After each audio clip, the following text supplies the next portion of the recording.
Les fondements du christianisme de C.S. Lewis. Aimé Viala, traducteur de C.S. Lewis. Aux éditions LLB.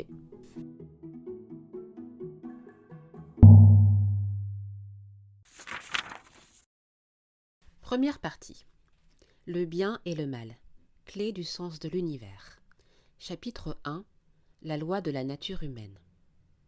Vous est-il arrivé d'entendre des gens se quereller ? C'est quelquefois amusant, mais parfois franchement déplaisant. Quoi qu'il en soit, nous pouvons apprendre une leçon importante en écoutant ce que les gens disent quand ils s'insurgent. Par exemple, « Tu aimerais qu'on te fasse la même chose ? C'est ma chaise, j'y étais avant toi. Laissez-le tranquille, il ne vous a rien fait. De quel droit jouez-vous des coudes pour doubler tout le monde ? Donne-moi un peu de ton orange, je t'en ai bien donné. Allez, tu l'as promis. » On entend cela tous les jours, que ce soit dans la bouche des gens éduqués ou non, enfants comme adultes. Ce qui m'intéresse dans ces disputes, c'est que le plaignant n'implique pas seulement que la conduite de son interlocuteur ne lui convient pas. Il en appelle aussi à un modèle de conduite que son vis-à-vis ne devrait pas ignorer. Et il est bien rare que l'autre réplique « Va au diable avec tes principes ». Presque toujours, il essaye d'expliquer qu'il n'a pas vraiment enfreint les règles communément admises, ou que, s'il l'a fait, il avait une bonne raison de le faire.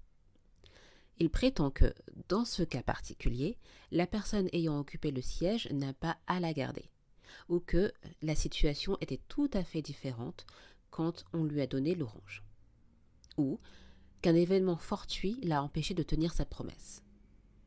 Manifestement, les deux parties ont à l'esprit une sorte de loi ou règle de franc jeu ou de bonne conduite, quel que soit le nom qu'on lui donne, sur laquelle ils se basent. Sinon, ils pourraient bien sûr se battre comme des animaux, mais pas se quereller au sens humain du terme, c'est-à-dire chercher à prouver que l'autre a tort. Se quereller ainsi n'aurait aucun sens si l'un ou l'autre n'était pas à peu près d'accord sur la notion du bien et du mal. Tout comme il n'y aurait aucun sens à sanctionner la faute d'un joueur de football sans un accord préalable sur les règles. Or, cette loi ou règle concernant le bien et le mal était autrefois appelée la loi naturelle. De nos jours, quand nous parlons des lois de la nature, nous pensons habituellement à des phénomènes physiques comme la gravitation, l'hérédité ou les lois de la chimie. Mais quand les penseurs d'autrefois appelaient loi naturelle la loi du bien et du mal, ils pensaient en fait à la loi de la nature humaine. L'idée était la suivante. De même que tous les corps sont gouvernés par la loi de la gravitation et les organes par les lois biologiques, la créature appelée homme a aussi sa loi. Cette dernière est pourtant très différente. Alors qu'un corps ne peut choisir s'il doit obéir ou non à la loi de la gravitation, un homme peut choisir d'obéir ou non à la loi de la nature humaine. Disons les choses autrement. Tout homme est, à tout instant, soumis à différents types de lois. Mais il n'y en a qu'une à laquelle il a la liberté de désobéir. En tant que corps, il est soumis à la gravitation. Si vous le laissez sans support dans l'air, il n'a pas le choix. Il tombera comme une pierre. L'organisme de l'homme, comme celui de l'animal, est soumis aux lois biologiques et ne peut les transgresser. Autrement dit, l'homme ne peut désobéir à ces lois qu'il partage avec les animaux, les objets. Par contre, la loi du bien et du mal, spécifique à sa nature humaine, qui le différencie des animaux, des végétaux ou des choses inorganiques, est la seule qu'il puisse violer s'il le veut. On appelait cette loi loi naturelle car les gens pensaient que chacun la connaissait d'instinct et n'avait nul besoin d'être enseigné. Ils ne prétendaient pas, naturellement, qu'on ne puisse rencontrer ici et là un individu excentrique ignorant cette loi. Tout comme vous pouvez trouver quelques personnes qui ne discernent pas les couleurs ou ne peuvent retenir une mélodie. Mais considérant la race humaine comme une entité, ils pensaient que l'idée du bien était une évidence pour chacun. N'avaient-ils pas raison ? S'ils avaient eu tort, tout ce que nous avons dit durant la Deuxième Guerre mondiale est un non-sens.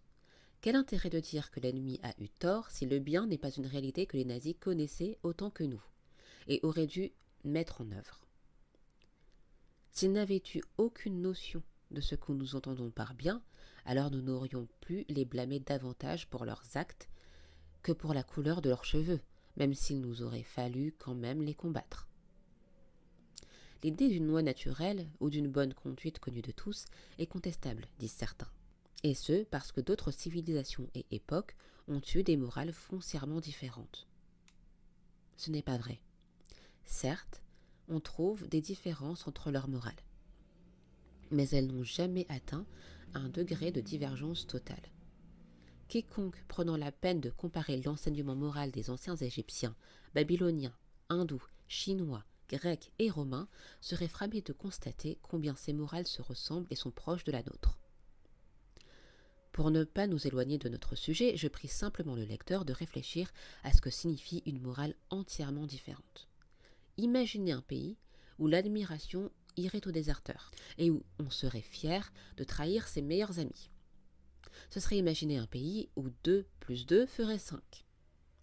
Les hommes peuvent avoir une opinion différente quant aux personnes avec lesquelles il ne faut pas être égoïste, leur famille, leurs concitoyens ou simplement tout le monde. Mais tous reconnaissent qu'il ne faut pas vivre que pour soi.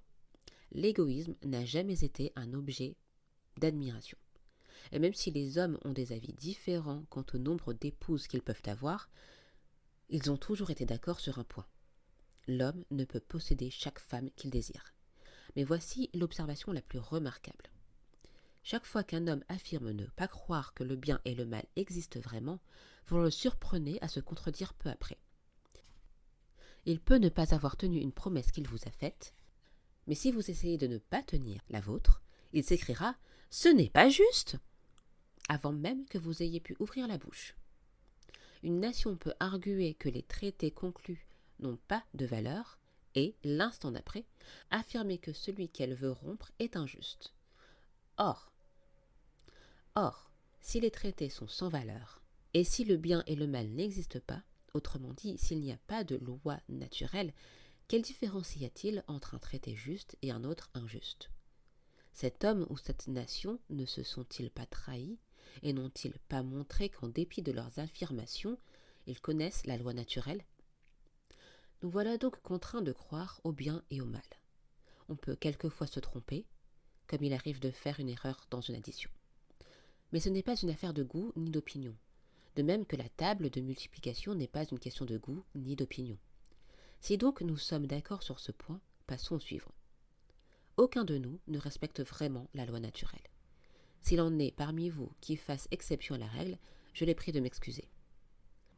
Il vaudrait mieux qu'ils lisent un autre livre, car rien de ce que je vais dire ne les concerne. Je m'adresse plutôt aux êtres humains normaux. Ne vous prenez pas maintenant sur mes intentions. Je ne veux pas faire un sermon, car je ne prétends pas être meilleur que d'autres. J'essaie simplement d'établir le fait suivant.